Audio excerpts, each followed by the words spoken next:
Well, I think that's what is important to understand, David, is two elements in this. Number one, in order to refresh your memory and your audience's memory, I was involved with our military intelligence about 8, 9 years ago, just before the Syrian civil war, when I literally went into Syria and Bashar Assad and his people interrogated me and then allowed me to travel all over the country for 18 days. What I came out of that was, and I reported this to my contacts in military intelligence, was a very simple point that Bashar Assad was not going to leave. And I had also worked against Hafiz Assad, his father. So I understood very well that Hafiz Assad, Bashar Assad, the all Alawite community, which is a minority community in Syria, would still dominate a predominantly Sunni country. What happened subsequently was that Assad was not very effective in handling what was really a water war. And the people from Homs and Hama came up, and they were Sunnis, and they protested the handling of the water, distribution of food subsequently. Anyway, what subsequently happened is that our intelligence community, through the CIA and other elements of the civilian part, created ISIS and Al-Qaeda, and you've talked about it. But the most important part was that our military understood very clearly what it was that I was saying and understood that there was no way we were going to be in the business of regime changing. Having said that, I understand a little bit about General McMaster and even General Mattis. And I think the important thing to remember in both these gentlemen and also the surrounding facts is that President Trump initiated this strike just at the moment when Kim Ji-pong, the president of, when President Xi Jinping of China was literally at the doorstep of Mar-a-Lago. And he did this, and I think our military did it for very important reasons. Number one, it was a very clear message to President Xi, more than to anybody else, more than Russia, more than the ISIS or anybody else, that, listen, you, President Xi, you were involved in violence during the Chinese Cultural Revolution. You don't like violence. We don't like violence. But if you have any question as to the resolve of a president, i.e. Trump, as opposed to Obama or anyone else, let me reassure you that I will order a strike against some base, airbase, which is not as relevant as anybody thinks, and it will be done in your presence. I think President Xi Jinping was absolutely stunned by what he saw and what he realized. That message that was sent to President Xi Jinping was also translated to Prime Minister and President and CEO of North Korea, Kim Jong-un, who has been playing around with nuclear weapons as a way of creating some leverage for negotiation. Our only negotiation, quite frankly, is through China.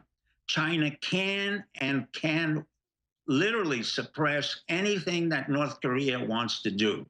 Our military does not want to go into North Korea. They don't want to do preemptive action. They don't want to go into a war in Syria. Our military does not want to follow the neocons, even though some neocons correctly came in, but they were thrown out. Thanks to Alex Jones, myself, and others. Elliot Abrams didn't come in. A whole bunch of others didn't come in. But when we're talking about our generals, McMaster, who wrote The Dereliction of Duty, we're talking of General Mattis. They understood very clearly that war is not the solution to what our problem is. What is a solution is what I call the kabuki of war. In other words, we will show you what we're capable of doing at the right time and the right place. So the Syrian so-called attack was really done not for Syria, not for Russia. All of them were cleared beforehand. Russia understood this was happening. Turkey was informed. Every country was informed. Saudi Arabia, Israel, even Syria, and Bashar Assad understood it. But the only people who were not informed was President Xi Jinping and Kim Jong-un. What this means now is that the matrix of negotiation with the president of China and North Korea has suddenly shifted to our advantage. For 20 to 30 years, I've been involved with North Korea, and quite frankly, it's been frustrating. I've been held back on my capability to do regime change because I knew exactly how to take down the North Koreans. The greatest fear China has, and has been a fear for the United States for the past 30 years, but has not been my fear, is the fact that we can literally destabilize the borders of North Korea. We can do it militarily, we can do it economically, we can do it politically. What Trump was doing and what the generals were doing was saying, look, we're not going to get into the business of attacking North Korea. We're not going to get into the business of destabilizing your borders. But if you don't change your behavior, we can assure you that we have the willpower to do whatever is necessary to inculcate and to execute whatever actions we need. So, in effect, this whole scenario was never really done for Syria or for the Middle East. We're not interested in the Middle East, quite frankly. We're pulling away from the Middle East, even though we're sending in some soldiers to finish up the work in Raqqa and Mosul. But for the most part, we're going to be shifting to the Asia, to southern China, which is what I wrote about 20 years ago, the Spratly Islands. So in some ways, David, you have to look back at this as a very clever way of the art of the deal. In other words, everybody was looking to Syria, where at the same time I was looking at Kim Jong-un and I was looking at President Xi Jinping. Now, President Xi Jinping is very smart. This is not a warlord. This is a gentleman who lost his father and by humiliation of Mao Zedong. He understands what fighting is. He understands what personally being beaten up means about. He understands that we can ruin the Chinese economy at will. He understands that we can destroy their water capacity. He understands that we can destroy the infrastructure, but he doesn't want this. On the other hand, the Chinese have maintained their Middle Kingdom complex, which means we can do no wrong in China, and you are the peasants, and you are the gaijin, or the foreigners, who have to come to us. What President Trump did was to turn the table around psychologically and said, you know what? Now let's negotiate. Now let me understand what you understood in terms of my action. And he did this in a scenario which is totally inappropriate for a war scenario. And that is at a beautiful banquet with the gorgeous women, with wine and all the accoutrements of the rich. But at the same time, the point was made, and President Xi Jinping understood it very quickly, as did all his generals, that this is not a time to play with this president or this country. I understand, and I saw reports where the domestic Chinese press was talking about how the Chinese president was going to, and I forget, some Scandinavian country first, and talking about that, and then saying, oh yeah, and then we're also going to the U.S. So they were downplaying the importance of the U.S. to make themselves look stronger. There's also the issue coming up that we had the Philippine president saying, on our Independence Day, I'm going to go plant the flag on one of the Spratly Islands to, so you got that type of thing there, what's going on in the South China Sea. But let me ask you this, Dr. Pachinik. We're talking about regime change, and it seems like Rex Tillerson put that back on the table when he said steps are underway to remove Assad. What do you make about that statement, that he has no future in Syria? Well, number one, I don't know Mr. Tillerson. I know he was recommended by James Baker and Condoleezza Rice. I think Mr. Tillerson is smart enough to know that he has never been in the business of regime change. What he has been in is the business of business. So I think he kind of played out the orchestration of saying that we are, in fact, really looking as if we're going to change the regime, but we're not in the business of regime change. There's no one here in this administration who has actually had regime change. I'm not part of it. I've known others who've been involved in regime change. This is not an administration that could literally go into regime change. And regime change does not mean that you can get into war and get rid of a Bashar Assad. It's just not going to happen. Number one, he controls about 60 to 70% of the country.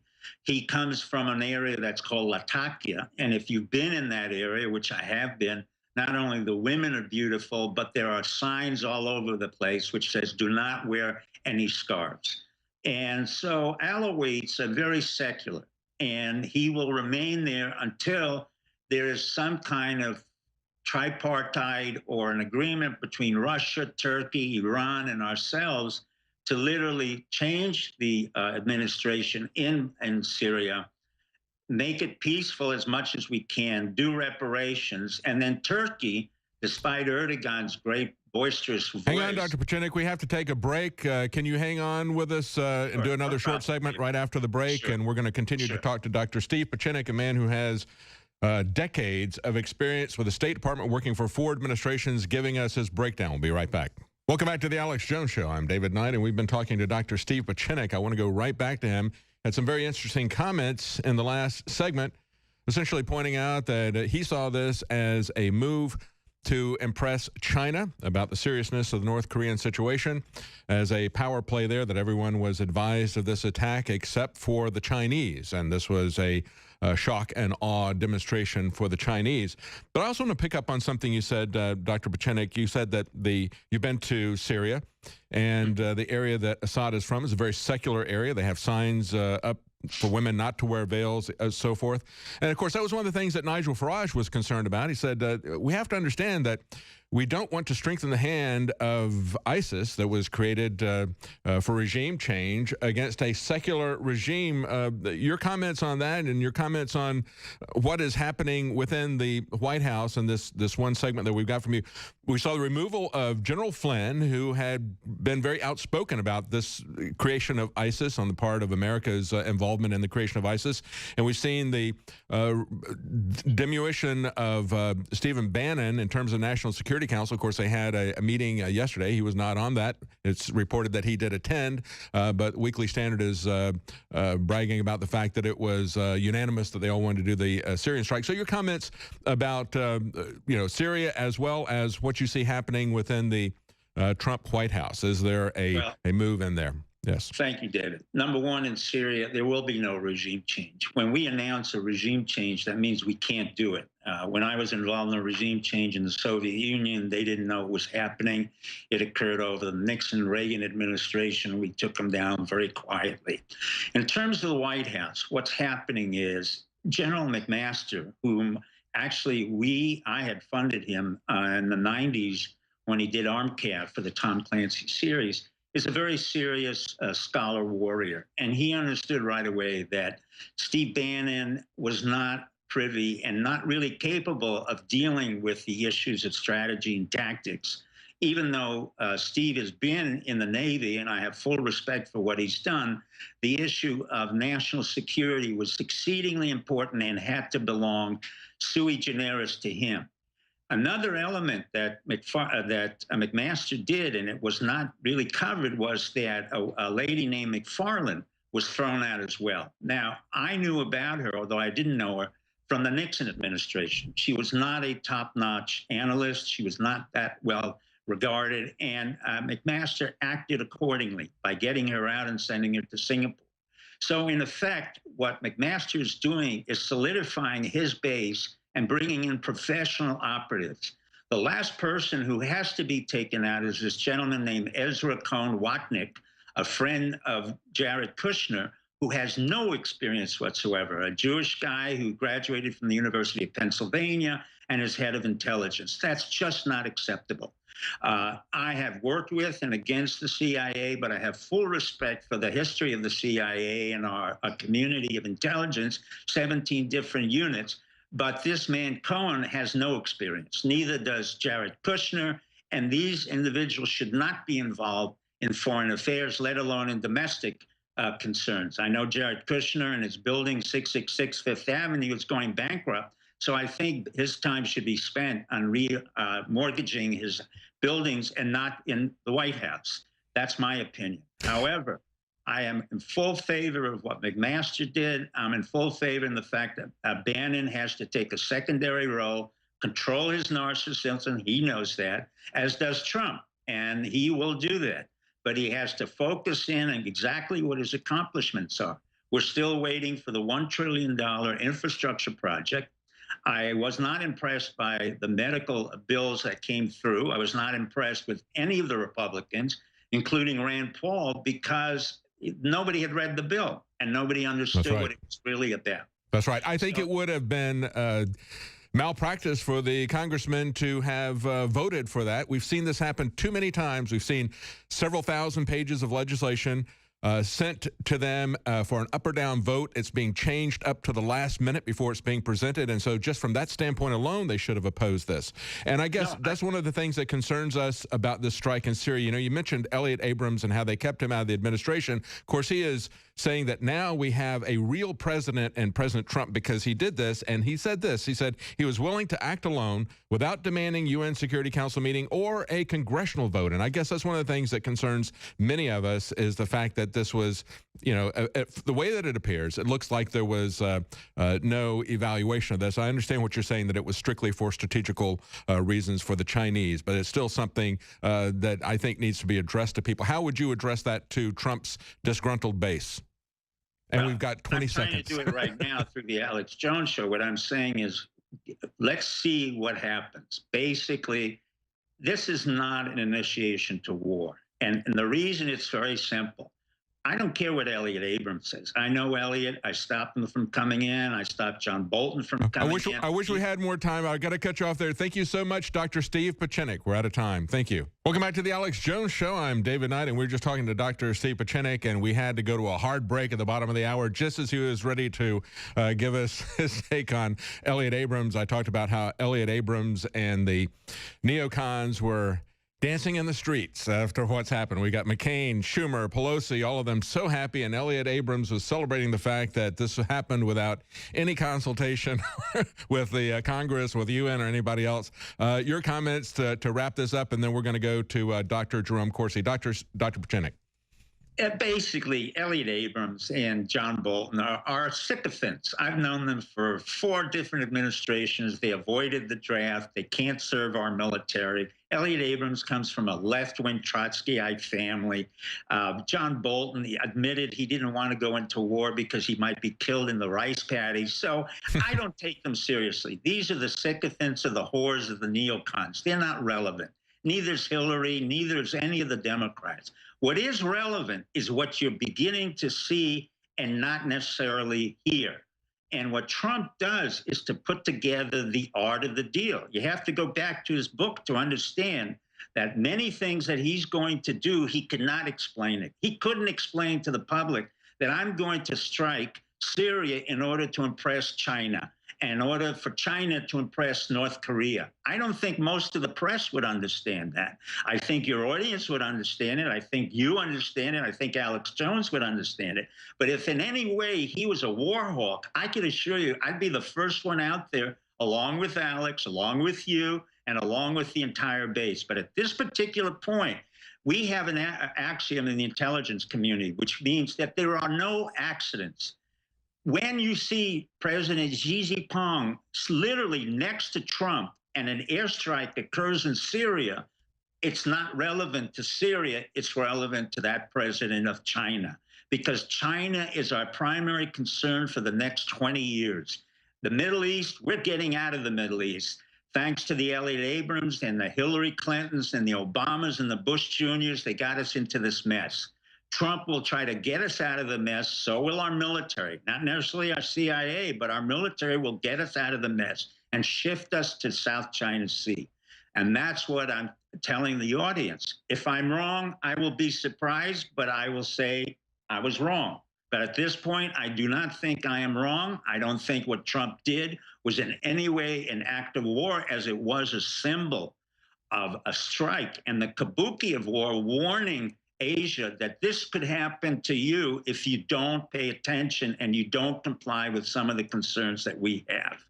North Korea is a far greater threat today than it was 20 years ago. And I've worked against the North Koreans. I worked against Kim Jong-un's grandfather, his father, and now him.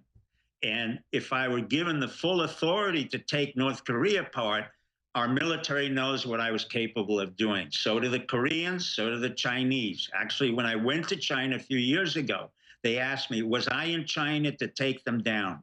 I said, no, I'm not in the business right now of regime change. Of course, they knew that was a lie. I could easily work on the business of taking China down because there are issues of water, infrastructure, and communism, capitalism, a whole bunch of conflicting cultural issues which are easy to manipulate in this modern time. But for the present, pay attention to what is not being said and what the art of the deal was all about. And that's what Trump is now about. In terms of Kushner and the other people in the White House, that's almost secondary. That's not relevant. When you hear the noise, that's not where the bang is. The bang is where you don't hear the noise. I understand. So you see this as art of the deal. This is a message to China as far as you're concerned, and very interesting perspective. Thank you so much for talking to us, Dr. Steve Pieczenik. And, of course, people can find you at stevepieczenik.com or also on Twitter at Steve Pieczenik. Thank you so much for your views. Thank you, David, and thank you for the audience. Thank you. All right, I just got this political cartoon. Alex wanted me to show this on air and read this to the audience. It's a Ben Garrison cartoon, and he's got Rand Paul on one shoulder and the devil on the other. Of course, the Rand Paul is an angel and the devil is neocons. And Rand Paul is saying to Trump, don't do it. What will we get for bombing Syria besides more debt, a possible long-term conflict? The Constitution says you need congressional approval. On the other shoulder, we've got the neocon devils whispering into his ear, saying, bomb the blank out of him. Show him how tough you are. War makes us big money. Bill Kristol, Lindsey Graham, Hillary, CNN, the deep state will all love you. So that's the cartoon that we've got right there. Well, I agree with Steve. I think there's a lot going on here. First of all, I don't see that Donald Trump has any enthusiasm to really expand a ground war in the Middle East. And this should not be taken as an indication that Donald Trump's ready to do a full John McCain and go insane sending troops into the Middle East for no real stated purpose. There's several messages. First of all, President Trump sent a message to the Democrats that if they think there's a bromance going on with Putin, they better reevaluate, because Putin's not particularly pleased about this most recent strike. Secondly, yes, the timing with China showing up, the real concern at the moment is not Syria, as tragic as the chemical attack was. And if you do believe it was from the government, and I'm not 100% sure yet it was from the government, the point is you've got a situation where Syria is tragic, but it's not like North Korea, which is increasingly representing a real threat even to the United States, developing missiles, talking about nuclear weapons. I don't see any way we could ignore what's going on in North Korea. And with the president of China meeting with Donald Trump and needing to send a message to North Korea and to China that we're serious, I think Donald Trump achieved that, at the expense of a few cruise missiles being lobbed into Syria. That's my basic take on it. Well, let me ask you, because we look at this, and I understand exactly what Dr. Pieczenik is saying, that, and to recap what he said that everybody was advised of this. Syria, Russia, our allies, as well as our enemies were advised of this, except for the Chinese. They were surprised by that, and so he believed that the true target of this missile strike was the hearts and minds of the Chinese leadership. I understand that. But at the same time, as many of us who have supported Donald Trump and who voted for someone who is going to be a leader, who is going to make America great, who is going to be focused here domestically, we look at this and it looks like a betrayal on a certain level. And I guess that's the thing that many of us are concerned about. We don't want to see regime change. We don't want to see false flags being used. And it's almost like it's a little bit too clever by half. It looks a little bit too cunning, a little bit too scheming, a little bit too Machiavellian, like a Henry Kissinger type of move. Well, I wouldn't overreact. I mean, first of all, I got to understand that Donald Trump does intend to have a strong military. And this is the first way to make it clear to the world that he's going to have a strong military, and he's going to be willing to use it if it's necessary. I think he takes this opportunity It's kind of like negotiating with the unions in New York. He might do something with the unions that makes clear that he could come to terms with them or doesn't have to come to terms with them. And I've seen Donald Trump use tactics of this nature many times. But the point is that, if you're really looking in North Korea, and I think this is aimed at North Korea more than anything else, that this North Korea has got to understand that their days are numbered if they're going to continue along this route of being reckless and really threatening the peace not only in Japan and that whole area of the world, but also even ultimately to the United States. So you're going to have a president, and Trump, who's going to be an active foreign policy president. And he's going to use the military when he feels it's necessary to use the military. Now, I don't see anything that's really solidly regime change. Yes, there's noise that we've got to change Assad, and Assad's got to move aside, and all the rest of that. But I don't see that there's real planning that if Assad doesn't move aside, we're going to do anything about it. And okay, so even though Rex Tillerson said steps are underway to remove Assad, you don't think that's really what's in line? You agree with Dr. Steve Pieczenik that that's not really what's in view here? I'm not taking it seriously at this time. I don't see that there's really any detailed follow-up planning to, get in there and go to war to remove Assad. I don't think it's that important. So you agree with Dr. Pieczenik that this was a strategic message being sent to China. Let me ask you, though, about what's going on in the White House, because we've had a competition between different factions, and every White House is going to have different factions. Donald Trump invited that by getting different types of people in as into his administration. But we've now seen Jared Kushner. It's now gone public that when it came to Obamacare, he brought in Zeke Emanuel, who was the architect of Obamacare, who had argued that we were not going to do repeal. And even though repeal had been what he had run on, that was something that was noticeably absent from the Ryan plan that Roger Stone believes was created by Boehner.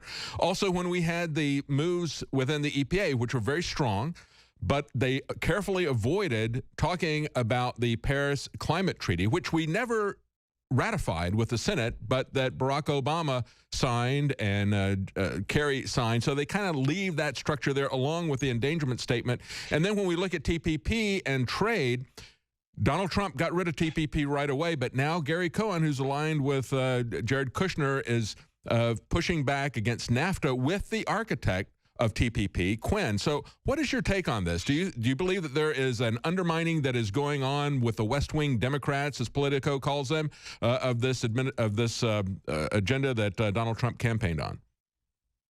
Well, I think, first of all, you got to understand Donald Trump will change his top staff and change it frequently. Very few people stay with Donald Trump for long periods of time. I mean, for instance, Michael Cohen is his long-term lawyer in New York. Michael's very loyal. I think Michael's a long-term keeper. There's very few others that I would necessarily think are in that category, and they'll be changed. Look at there were 3 changes of leadership: Corey Lewandowski in the campaign, and then Manafort, and finally Bannon and Kellyanne Conway.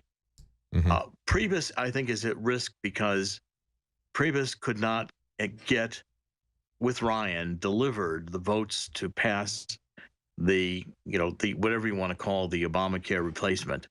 And Ryan assured the president that he had the votes. Priebus assured he had the votes. Well, that's, Trump said, okay, I'll take your word for it. Let's see what happens. They didn't deliver. Now, I think that makes Priebus a short timer. And also the other leaks that were coming out of Priebus's office, that Katie Walsh, who was fired, did not do well for Priebus. I think Priebus is on a short leash. Yeah, he's very closely tied to Paul Ryan, both of them being from Wisconsin. So, yeah, I would agree with you on that. What do you think about Bannon's situation there at the moment? Because we've just seen him removed from the National Security Council this week. He said he's not going to quit, that he likes a gunfight. How do you read this there? Well, I mean, first of all, I want to make it clear that I truly admire Steve Bannon and have, through the course of the years, crossed paths with him, and I deeply respect Steve Bannon. Steve, in some ways, is his own worst enemy. He does not He's not the friendliest character in the world. He's not easy to interact with on a personal basis. He probably has had few friends in the White House. And I'm not sure that his ideological or policy advice is going to be as important to Trump ruling as it is not ruling. But you got to remember that Trump's now under pressure that everything he does, the Democrats are being completely acting like bad children, and they're being rebellious, and this resistance is really embarrassing to the Democrats. But Trump's got it very difficult. Let's just take Obamacare for a minute. The minute there'd be 20 million people, who'd lost insurance, the Democrats pushing 20 million grandmas off the cliff.